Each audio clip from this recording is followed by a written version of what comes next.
We are switching to Minnesota news Ooh. right now. Has there been any Minnesota? There- Well, Minnesota what would be a week on the Wrong About Everything podcast or television show, whatever we are now, where we didn't get to talk about something that Ilhan Omar said.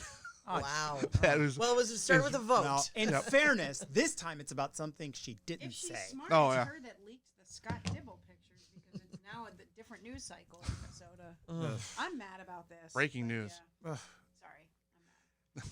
I'm mad. What she's done is she's upset Minnesota Armenians and Armenians across the country and the globe. People who dislike genocide. Yeah, for not supporting a measure that recognized the Turkish genocide of the Armenian people, millions of people dying.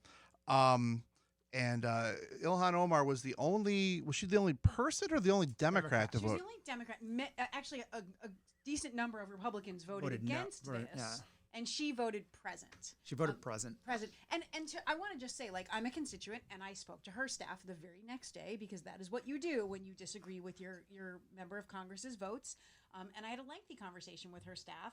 And I do just want to say that while we are talking about her present vote and all of the rationale and how bad of a take it was, a bunch of Republicans voted against this thing, and I'm actually not sure anyone's talking about that.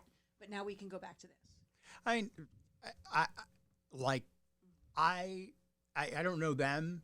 To me, the rationale that she gave was essentially, well, we have to recognize other genocides. And Native I have it American- right here, and I Read think it. it's on the screen.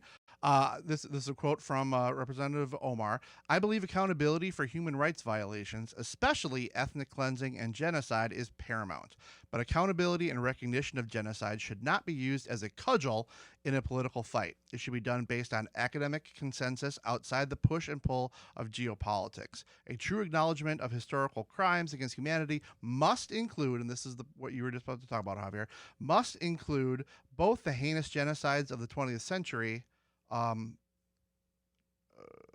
along with earlier mass slaughters like the transatlantic slave trade, Native American genocide, which took the lives of hundreds of millions of indigenous people in this country. For this reason, I voted present on the final passage of House Resolution 296, the resolution affirming the United States record on the Armenian genocide. Hashtag all lives matter. Yeah, this That's is.